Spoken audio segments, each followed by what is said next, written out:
warahmatullahi wabarakatuh. I am Yusri Arini. Today I will explain about making a thesis statement. Okay. Thesis statement is a sentence that tells readers the main points your paper covers and in what order they appear. It is your entire paper squeezed in one sentence at the end of the introduction.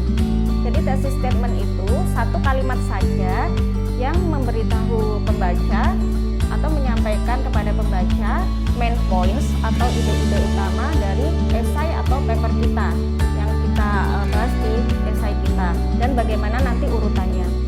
Kemudian ini seperti satu esai yang kemudian dipadatkan dalam satu kalimat dan letaknya biasanya di akhir dari introduction atau paragraf pertama. A thesis statement includes your distinct standpoint on the subject, a brief summary of the main arguments, a roadmap for the paper. Jadi thesis statement ini biasanya meliputi bagian apa sih yang paling unggul dari subjek yang sedang kita kaji. Kemudian ringkasan secara jelas dari argumen-argumen utama kita. Kemudian bagaimana nanti kira-kira paper atau esai kita akan ditulis. And then what we should know about thesis statements are, does every paper need a thesis statement? And the answer is yes. Jadi harus setiap paper atau esai harus memiliki thesis statement. And then where do I put it? At the end of the introduction. Biasanya di mana saya harus letakkan thesis statement itu? Yaitu di akhir dari introduction atau paragraf pertama kita. Tetap can it be longer than one sentence? No. So thesis statement hanya satu kalimat saja dan tidak boleh lebih dari satu kalimat. Can I rewrite if I change my mind? Sure. Revise your thesis statement as you work on the paper. Jadi bisa tidak kita merevisi thesis statement itu? Jawabannya adalah bisa selama kita masih dalam proses penulisan dari paper atau esai kita. A strong thesis statement is disputable, not obvious. Some readers can disagree. Jadi harus bisa diperdebatkan, tidak berupa fakta yang tidak terbantahkan. Ada kemungkinan sejumlah pembaca bisa saja tidak setuju dengan apa yang kita kemukakan. Focus, not too broad, your position is clear. Jadi harus fokus, kemudian jangan terlalu luas cakupannya, dan posisi kita sebagai penulis itu harus jelas. Apakah pro atau kontra terhadap suatu tema. Relevant, not boring, readers won't say so what. Jadi thesis statement itu harus relevan dan tidak membosankan. A thesis statement and how it relates to the rest of the paper.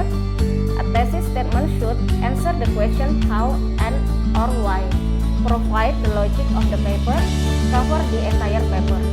The rest of the paper should echo a thesis statement in every sentence, prove that the thesis statement is correct, repeat a rephrased thesis statement in the conclusion.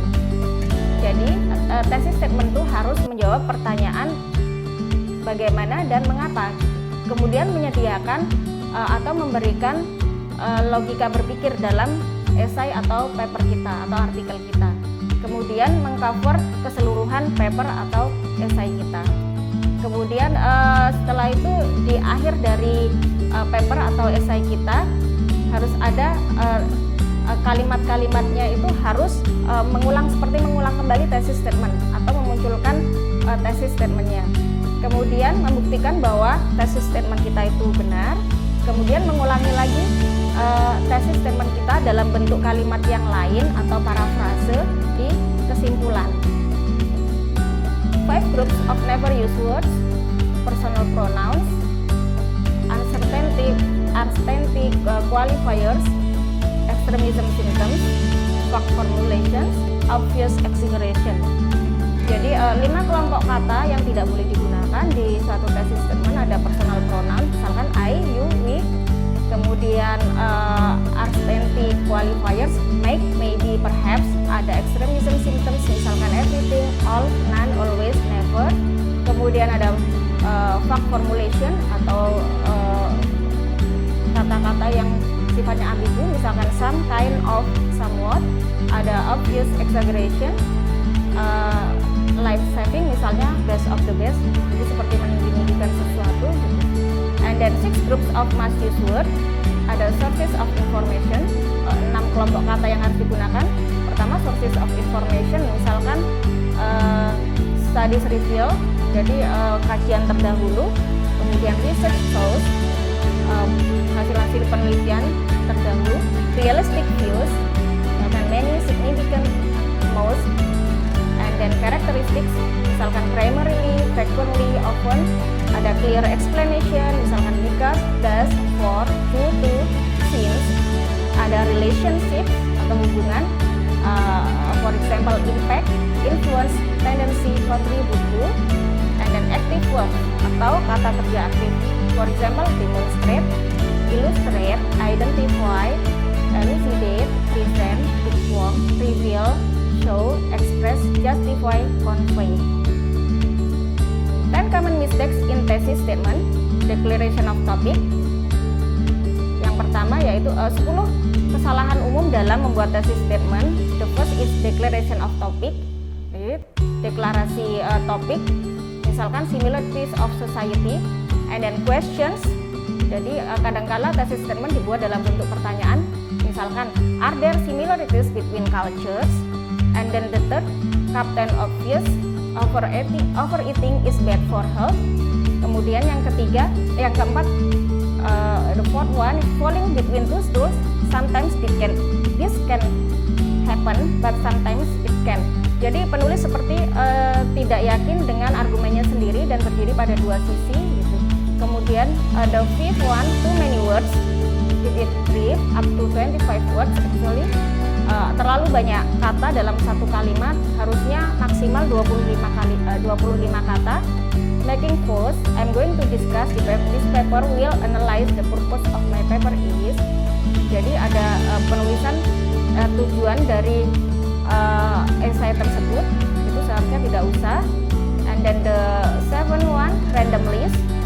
Jadi seperti ada daftar yang sifatnya random, argument 1, argument 2, argument 3. Dan I don't care that you don't care, misalkan contohnya birds can be forced. And then the new one, random sentence, for example the origin of this concept dates back to 1487. Kalimat-kalimat yang sifatnya random itu atau acak. And the last one, ambiguity overload, atau kalimat yang sifatnya ambigu. This concept may have a number of practical implications, even though this theory has certain limitations. Contohnya. Okay, I think that's all my explanation about making a thesis statement. And the last one that we have to check of our thesis statement. The first is, would somebody disagree with it? And then, if yes, is your standpoint clear and precise? And the next, does it pass the so what and who gets questions? And the next is, doesn't it include any odd details?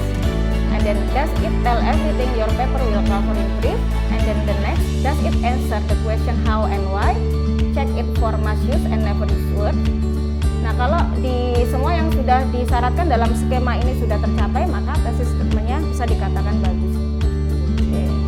Thank you, that's all my explanation. Assalamualaikum warahmatullahi wabarakatuh.